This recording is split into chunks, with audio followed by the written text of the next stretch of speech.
Den nye svejseinverter Kempi Minacmic 200 Evo.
Så har jeg fået anbragt min Kempi Mic inverter.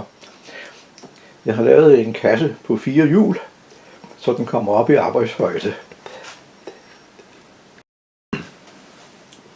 Bagpå er der sådan en lille hylde, hvor gasflasken kan stå på.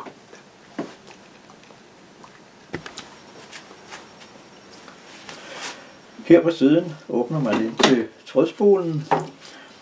Den kan både tage en 5 kg spole som her, men den kan også godt tage en 1 kg spole, hvis man hellere vil benytte det.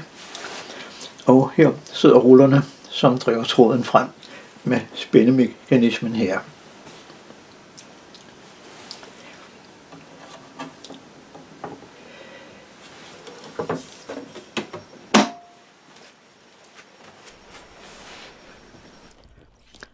Kempi Minacmic Evo 200 er fremstillet i Finland på Nordens ældste svejsemaskinefabrik.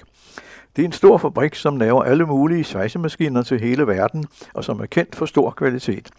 Svejsemaskinen her er ikke bare en hobbymaskine, men en industrimaskine, beregnet til at stå på et værksted, hvor den bliver brugt dagen lang. Det siges også, at den er svært overbelastet.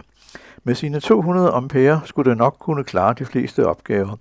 Jeg har set svejseprøver, hvor den har svejset op til 10 mm tyk gods. Tilmed har den også et flot design, og det skader jo ikke. Der følger en ufærdig vejledning med på dansk. Den ligger på en CD sammen med en masse andre sprog, så kan man selv, om man vil læse den på computerskærmen eller printe den ud.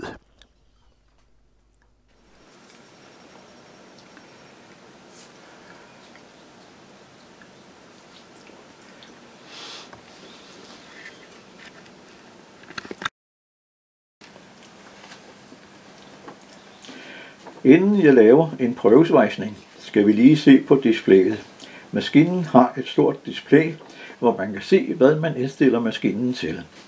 Der er 2 trykknapper ved siden af displayet, denne her og denne her.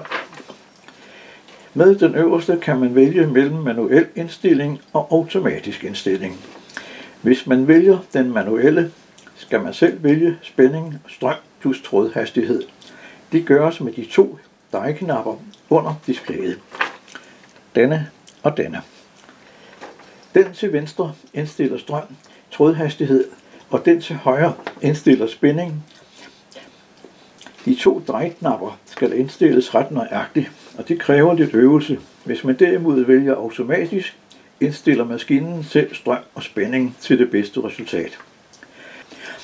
Når man har valgt automatisk, skal man indstille, hvad materiale man skal svejse i. For eksempel jern, stål, aluminium, rustfri stål eller messing. Det indstiller man på den nederste trykknap. For hver tryk skifter den imellem F lig jern stål, SS lig rustfri stål, AL lig aluminium og CUSI lig messing og vender tilbage. Jeg skal svejse i jern stål og vælger F, som står for jern. Derefter hører jeg bare at indstille, hvor tykt eller tyndt det emne er, som jeg skal svejse i. Det gøres med den venstre knap. Det er denne her. Når man drejer på den, kan man i displayet se, hvilket tykkelse materiale man vælger, og så kan man bare svejse. Svejsningen bliver perfekt, for maskinen indstiller selv til det bedst mulige resultat. Med den højre knap, denne her, kan den indstille, om man vil svejse med lang lysbue, lige varm svejsning, eller kort lysbue, lige køligere svejsning.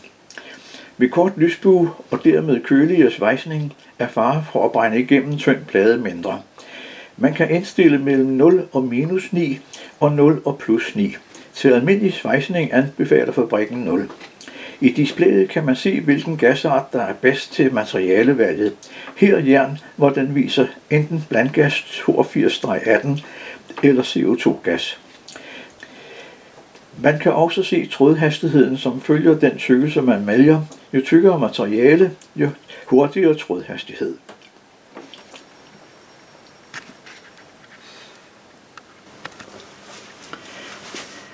Jeg vil nu svejse 2 stålplader sammen, der er 2 mm tykke, og stiller så inverteren op til 2 mm, som man kan se ændrer tallene sig her.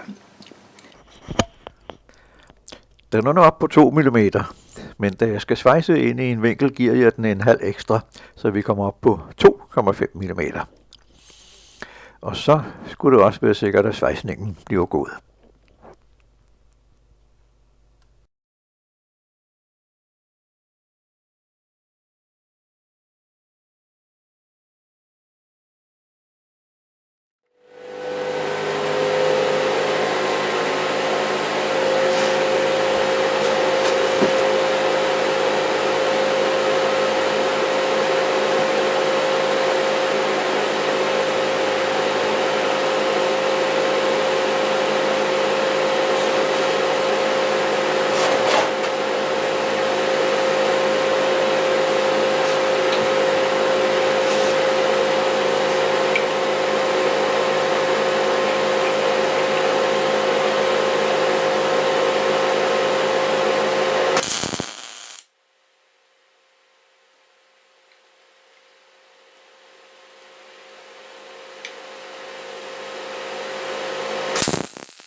Som man kan se, så er svejsningen død ganske pæn og perfekt.